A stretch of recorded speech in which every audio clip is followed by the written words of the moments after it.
안녕하세요. 환상남자입니다. 오늘 컨텐츠를 시작하기 전에 알려드릴 사항이 있습니다. 오늘은 셀프 포트폴리오를 위한 영상입니다. 종목을 알려드리는 게 아니고 본인에게 맞는 기준을 세우는 법을 알려드립니다. 이 영상은 끝까지 들으셔야 이해가 됩니다. 그럼 시작합니다. 지난번에 설문했던 항목 중 셀프 포트폴리오에 대해 이야기해보려 합니다. 많은 분들이 이런 질문을 하세요. 제 포트폴리오 괜찮나요? 정말 많은 사람이 당신의 포트폴리오가 괜찮은지 물어봅니다. 심지어 아기의 20년 뒤 미래를 물어보기도 하고요. 실버타운 입주 계획이라는 분도 전 재산을 걸고 저에게 포트폴리오 구성 종목을 물어보십니다. SCHD 월 100만원씩 모으는데 고견 부탁합니다. 제피 천주, SCHD 천주 모으려 합니다. 구체적 플랜 공유 부탁합니다. 이런 글을 볼 때면 정말 난감합니다. 왜냐하면 제가 그분들에 대해 아는 게 없기 때문입니다. 월급이 얼마인지, 자산은 얼마인지, 은퇴는 언제 생각하시는지, 나이는 몇 살인지, 부양가족은 몇 명인지, 감당할 수 있는 MDD는 얼마나 되는지, 추가 노동 소득을 벌 수 있는지, 은퇴 후에도 일을 할 계획인 건지 같은 것들을 알아야 합니다. 근데 이걸 가장 잘 아는 사람이 누굴까요? 본인입니다. 그리고 제가 국내외에 있는 모든 ETF를 알 수도 없고요. 진짜 본인 포트폴리오가 괜찮은지 알려면 자신을 가장 잘 아는 본인이 해결해야 합니다. 여기까지 이해가 되셨나요? 그러면 이제 우리는 다음 이야기를 할 수 있습니다. 내 포트폴리오가 괜찮은지 셀프 확인법을요. 가능하면 혼자서도 좋지만 연인과 배우자와 같이 앉아서 해보시길 추천드립니다. 절대 후회하지 않으실 겁니다. 내 포트폴리오가 괜찮은지는 3단계로 알아볼 수 있습니다. 무척 간단합니다. 첫 번째, 현재 내 위치. 두 번째, 목적지. 세 번째, 가는 방법. 여행이랑 똑같습니다. 에펠탑에 가려면 어떻게 해야 할까요? 만약 옆 사람이 여러분에게 에펠탑 어떻게 가요? 라고 물어보면 뭐라고 대답하실 건가요? 비행기 타고 가지, 여행사 끼고 가, 에펠탑은 서쪽으로 가면 돼, 이런 이야기를 하겠죠. 다만 여기서 전제 조건이 있습니다. 에펠탑이라는 목적지가 있기 전에 우리의 위치가 어디인지를 아는 것에서부터 대답을 할 수가 있어요. 에펠탑에서 서쪽인지 동쪽인지, 걸어서 갈 수 있는지, 차 타고 가는지, 배로는 안 되고 비행기로만 된다 라는 의미는 내 위치를 아는 것에서부터 시작합니다. 주식 포트폴리오를 구성할 때도 같은 방식을 써야 합니다. 그런데 사람들은 이런 식으로 질문합니다. A 종목, B 종목, C 종목을 나열 후에 이야기합니다. 제 포트폴리오가 괜찮은가요? 구체적인 플랜 공유 부탁합니다. 이 질문에는 여러분의 위치와 목적지와 방향이 빠져 있습니다. 이 말은 이런 말과 같습니다. 에펠탑 가려면 보잉 747 타면 되나요? 어디로 가는 보잉 747 비행기인지 모르고 냅다 다른 사람들이 보잉 747 비행기를 타니까 조급해서 같이 타려고 합니다. 우리는 이것보다 더 낮게 행동할 수 있습니다. 좋은 결과를 얻으려면 현재 나는 인천에 있고 파리로 가는 보잉 747 비행기를 찾을 수 있는지를 확인하셔야 합니다. 자, 이제 종이와 펜을 꺼내보세요. 본격적으로 시작해봅시다. 유튜브를 보면서 해보시고요. 말이 빠르다면 잠깐 영상을 멈추기도 하시고 되돌리기도 하시고 살펴보세요. 가장 먼저 여러분이 해야 될 것은 여러분의 경제적 현재 위치를 작성해 보는 겁니다. 내 자산은 얼마나 있는지, 나는 몇 살이고 배우자는 몇 살인지, 내가 감당할 만한 MDD는 내가 알고 있는지, 은퇴까지의 예상 노동 소득은 얼마인지, 2023년도를 기준으로 곱하기 N년 하면 되겠죠. 그리고 가용 현금 흐름은 얼마일까요? 생활비나 나가는 돈은 빼고요. 월 생활비, 이건 평소에 가계부를 쓰셔야 알 수 있습니다. 꼭 가계부 안 써보신 분들은 써보시고요. 부양가족, 자녀, 부모 포함 용돈을 얼마나 주는지 같은 것들도 파악하시면 조금 더 정확한 현재 위치를 작성할 수 있습니다. 노후자금 설계를 하다 보면 가족이라는 특수관계가 생각보다 많은 영향력을 차지한다는 것을 느낄 겁니다. 여기까지가 여러분의 현재 위치예요. 두 번째, 그러면 이제 내가 여행 가고 싶은 목적지를 정해야죠. 여러분이 노후에 도착하고 싶은 경제 목적지를 생각해 보세요. 경제 목적지를 종이에 작성해 봅시다. 이번에도 유튜브가 빠르면 멈추고 되돌려 보면서 해보세요. 몇 살에 은퇴하고 싶나요? 자산은 얼마를 가지고 싶나요? 구체적인 목표를 작성하시면 더욱 도움이 됩니다. 부동산은 얼마일지, 그리고 부동산은 자가로 살 것인지, 전세로 살 것인지, 월세로 살 것인지 생각하셔서 작성하시고요. 주식도 얼마를 모으고 싶다라는 것을 써보세요. 월 현금 흐름은 얼마면 좋겠는지도 적어야죠. 배당주에 투자하시는 분들은 보통 월 200, 월 300 이런 되게 단편적인 시야에서 끝나버릴 수도 있는데 여기서 끝나면 안 됩니다. 월 현금 흐름만 생각하다 보면 종목만 찍어달라는 질문이나 생각이 좁아지는 경향이 분명히 있습니다. 우리는 조금 더 넓게 삶 전체를 조망하는 시야로 봐야 합니다. 자, 여기까지 작성하면 여러분이 쓴 것을 한번 살펴보세요. 쓰기 전이랑 쓴 후랑 비교해 보세요. 우리는 현재 위치와 목적지를 이전보다 3배는 더 선명하게 구한 겁니다. 저는 이런 방식을 계획의 해상도를 높인다라고 표현해요. 이러면 어떤 이득이 있느냐? 여러분이 행복해질 확률이 높아집니다. 왜냐고요? 목적지를 기록해서 내가 원하는 게 무엇인지 분명하게 알았고 가족에게도 이야기할 수 있게 되었고요. 현재 위치도 알았거든요. 그러면 우리는 가는 방법만 찾으면 됩니다. 이룰 확률이 비약적으로 높아지니 행복해질 확률도 높아지는 거죠. 그 전과 비교해 보세요. 그 전에는 내 위치도 흐릿하고 내가 가야 할 목적지도 분명하지 않았습니다. 우리는 이제 가는 방법만 찾으면 됩니다. 이렇게 이룰 확률이 비약적으로 높아지니 행복해질 확률도 높아지는 거죠. 이제 우리는 그저 경제적 목적지를 배로 갈지 비행기로 갈지 걸어갈지를 정하면 됩니다. 다 왔습니다. 주식으로는 배당주로 갈 것인지 성장주로 갔다가 배당주로 갈 것인지 배당주와 성장주를 혼합할 것인지를 정할 수 있고요.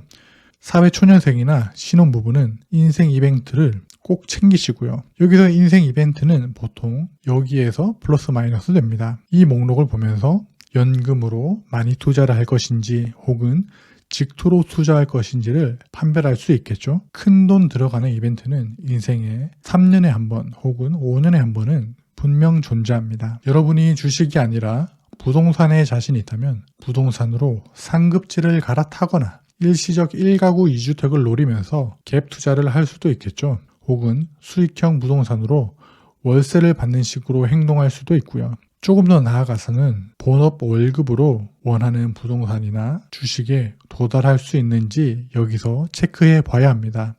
본인이나 배우자와의 월급으로도 안 된다면 주식이나 부동산 외에 다른 방법을 적극적으로 고려하세요.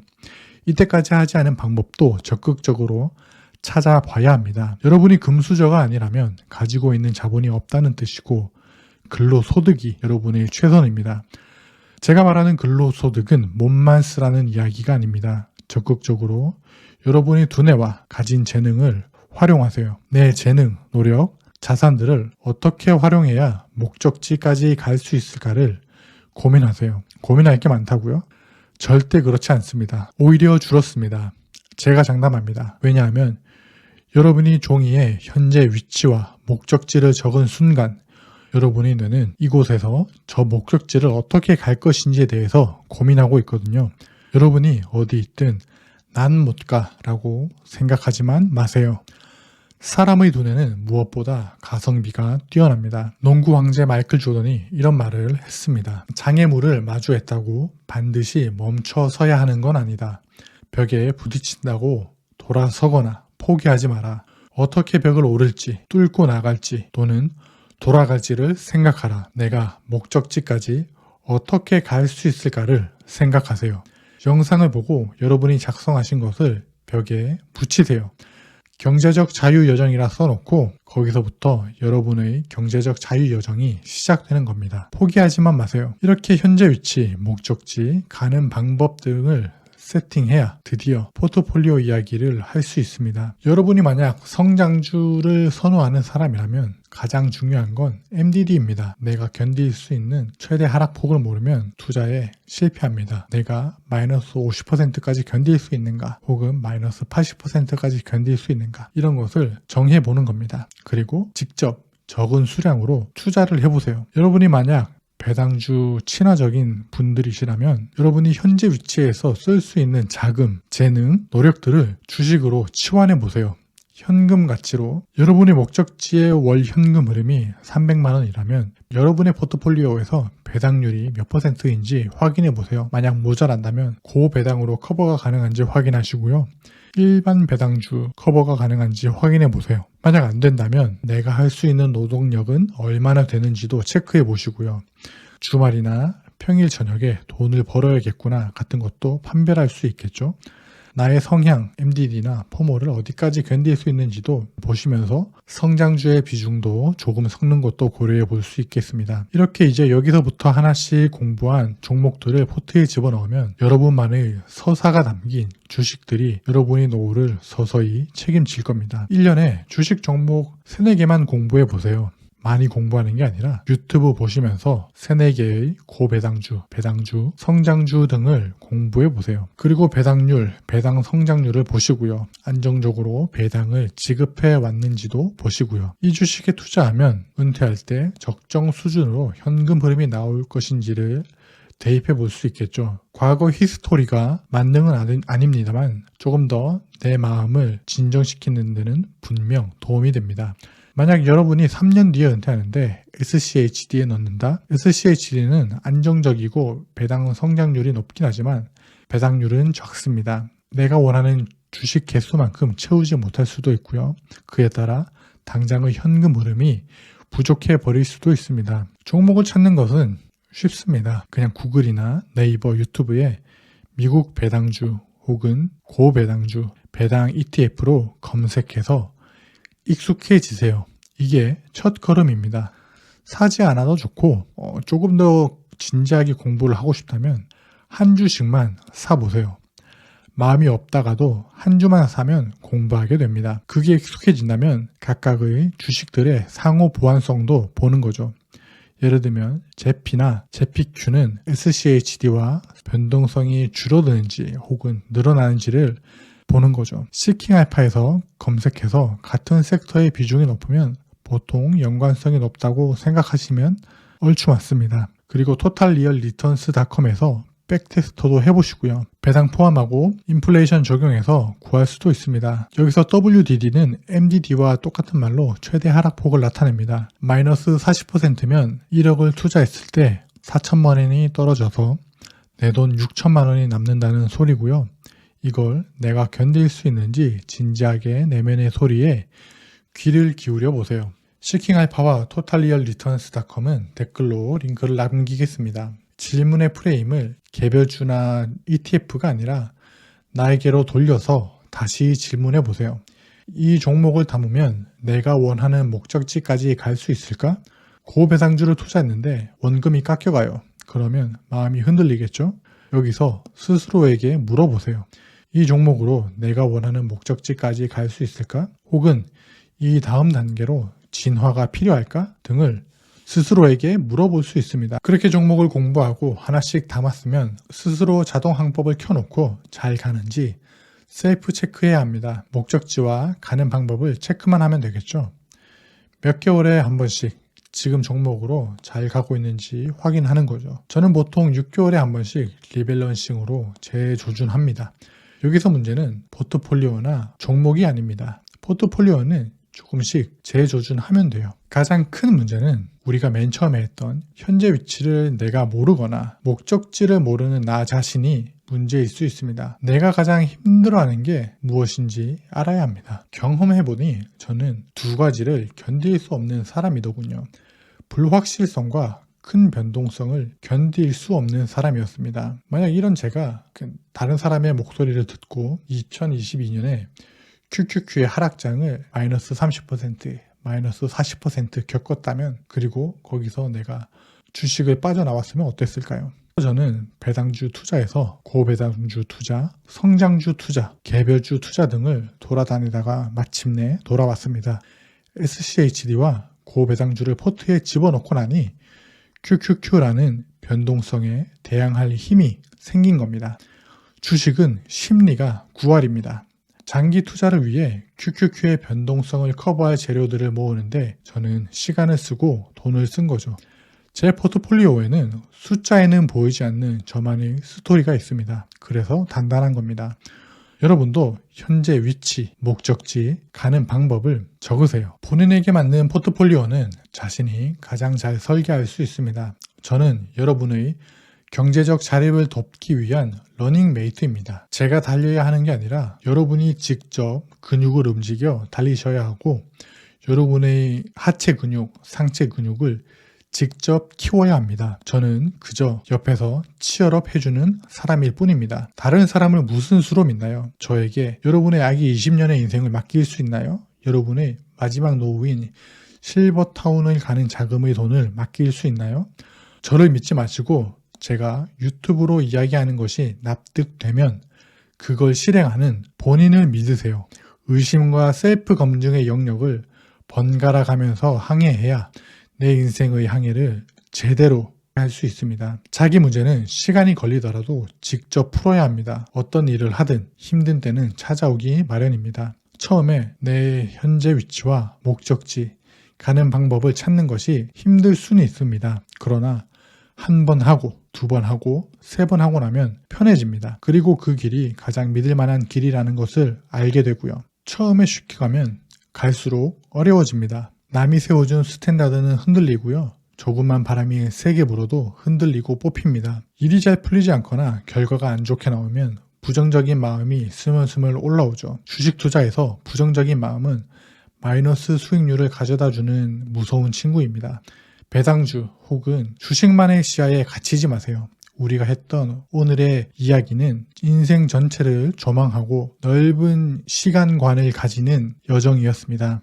여러분이 두뇌는 훨씬 더 많은 일을 할 수 있습니다. 오늘 내용을 요약해 봅시다. 첫 번째, 포트폴리오는 내 사정을 가장 잘 아는 내가 정해야 한다. 두 번째, 현재 위치, 목적지, 가는 방법 순으로 작성을 해보자. 세 번째, 몇 개월에 한 번씩 포트폴리오 자동 항법을 확인해보자. 이 영상을 그냥 듣기로만 끝내면 어떻게 될까요? 이 포트폴리오 괜찮나요? 라며 다음번에도 저에게 질문하고 다른 유튜버에게도 같은 질문만 할 겁니다.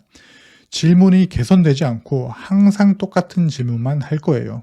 여러분이 이거 작성한다면 인생이 바뀔 것입니다. 새해입니다. 여러분의 경제적 여정 목적지를 작성해 보세요. 그리고 댓글로 여러분의 여정의 목적지를 달아보세요. 올해 마지막 주에 한 번 더 찾아와 보세요. 2020년 도미니칸 대학의 연구 보고서에서는 목표를 글로 작성하고 구체적인 계획을 세우고 친구와 공유하면 훨씬 효과가 있다는 연구 결과가 있습니다. 2024년 함께 갑시다. 이 영상이 도움이 되셨다면 구독, 좋아요, 알림 설정 부탁드립니다. 여러분의 인생 우상향을 응원합니다. 감사합니다.